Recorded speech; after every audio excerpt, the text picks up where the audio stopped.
Hi everyone, it's Nick here. We're on the Commodore 64 and we're going to be looking at a pinball game. It's going to be Advanced Pinball Simulator, published by Codemasters in 1989. It's a game for 1 to 3 players, also come out on the Amstrad CPC and the ZX Spectrum. We've already reviewed it on the ZX Spectrum. I didn't mind it on that, although it wasn't the most realistic game in the world. We'll see how this plays as well. It's Pinball Thursday at the time of recording, so here we go.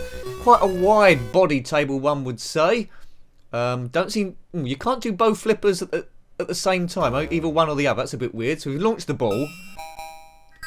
I'm not sure if there's a nudge feature on this. I certainly can't find it. So how's the table arranged then? Well, there's 3 pop bumpers in the middle. Some drop targets there to hit. You can see some on the left, some on the right. On the far left of the table, you can see a little bit hard to get to. There's 6 green circles. We have to hit the ball against those to hit that warp thing just beyond it. In the Spectrum version, it wasn't too hard to get those. Struggling to get it at the moment. There's a castle in the middle, which I think we gradually destroy. And through going through a number of gates, you'll see, easiest to see at the top there in green on the right, there's some letters which spell out magic. Each time we get the ball past that, we knock out one of the letters. You also see on the left as well, down the bottom there, those 3 white lines, there's letters there to get to. So here we go. Ball seems a little bit floaty, but this is 8-bit for 1989, remember. I'm liking this already better than the other pinball game we reviewed on the Commodore 64, which is David's Midnight Magic. I like the sound as the ball hits off those pop bumpers. Quite a good few things there. David's Midnight Magic was a little bit quiet for me. This isn't too bad, although very similar colours. Let's see if we can activate something. You see there's like a tube down the middle there, like curving to the right. I think we get points if we get the ball down there. Beep, beep, beep. Right. There's not 3 players here, there's just me. We'll just have a bit of a knock around on this and see how it plays.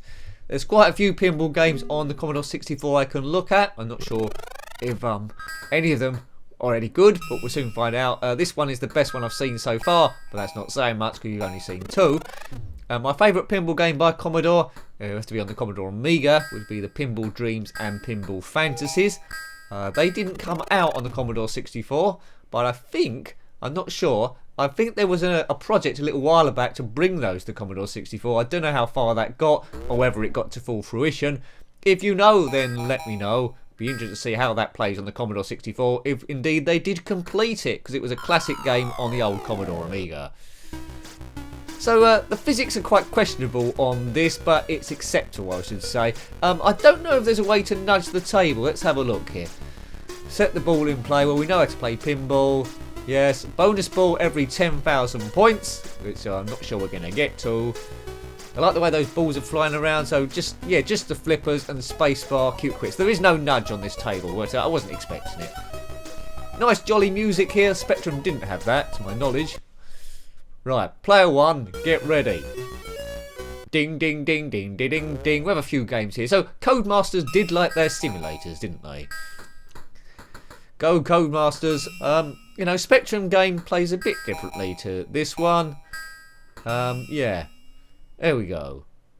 Boof. What's your favourite, I might always ask this. Well, I've asked it before maybe. What's your favourite pinball game on the Commodore 64? Is it this one? Is it another one? Oops. Yeah, we're losing balls quickly here. You might not be into pinball. You might see it as just some ball getting knocked down the table at random, but I'm pretty addicted to it, as you might be able to tell. I just love seeing all the nuances, the design, the artwork. Later on today, at time of recording, of course, we'll be looking at another pinball table based on a real-life table from the Pinball Arcade, Farsight, and it'll be Fathom, set under the sea. There we go. So hang on for that one. So there's 4 flippers on this table, I'm sure you've already noticed. But what lets this table down, which I mentioned near the start of the video, is you can't do both flippers at the same time. It's either one or the other. Sometimes they feel a little bit lethargic. It's not instant. Feels like the flippers need a bit of an oil up. But that's just a small gripe, I suppose. Whoops, oh, that was close. Ball almost lost there. Doesn't feel like it. Whoops, good. It hits that white thing in the middle, you get saved sometimes. A bit lucky there. Game over, dudes. Right. We'll have a few goes on this, addictive as they are. Are you a pinball fan? If so, if you've just found the channel, there is a playlist dedicated just to pinball tables.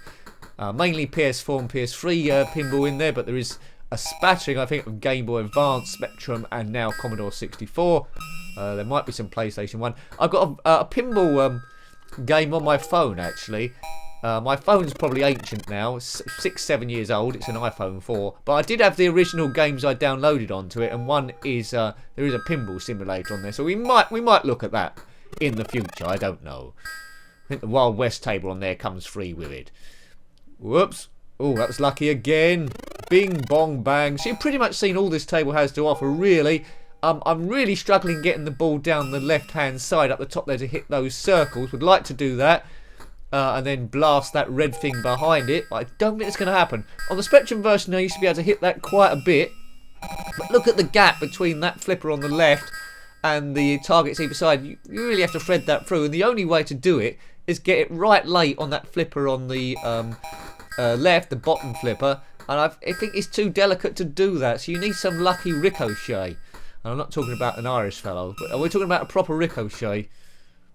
Let's try and get all the letters in magic up the top there. We need to get the A. Come on, let's get it up there. Boom. So lots of drop targets. The castle's half destroyed, you can see. So we're going in the right direction.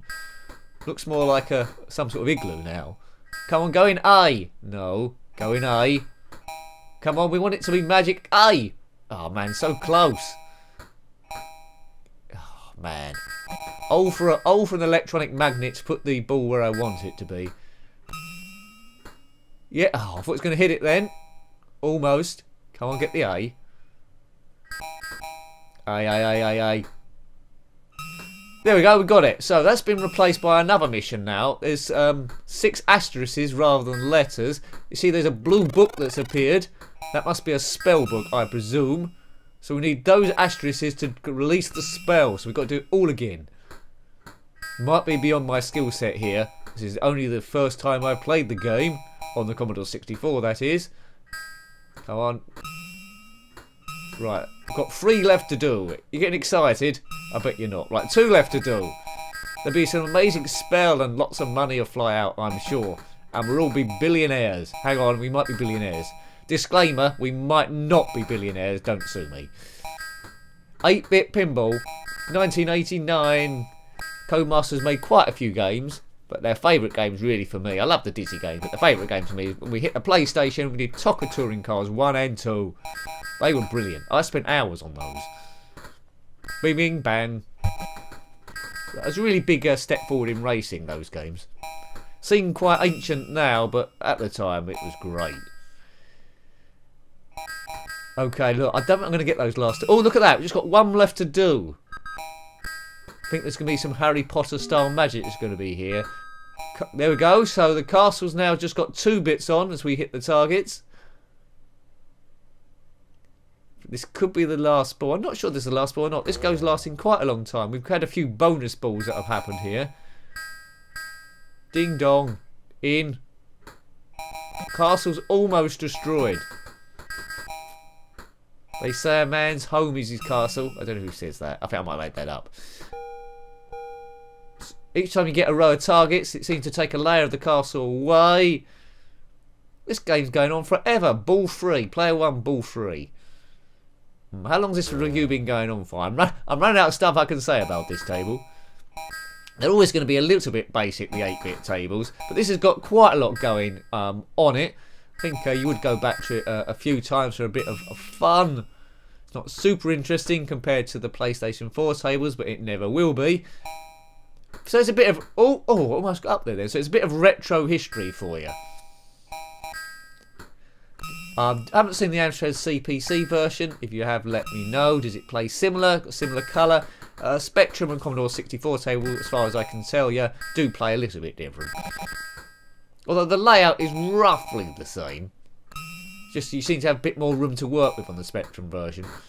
Bit of colour clash on it as well. You're never going to get colour clash on the Commodore 64 games because the graphics are processed in a slightly different way. What I'm getting at the moment, because I haven't reviewed too many Commodore 64 games, is the Spectra had less colours, but they were a lot brighter, more vibrant. Commodore 64 had a much bigger palette, but they seemed to be more earthy tones and didn't like pop out the screen as much. But different systems doing different things. Yes. Beam. You can hold the ball up there. It seems to stop like glue.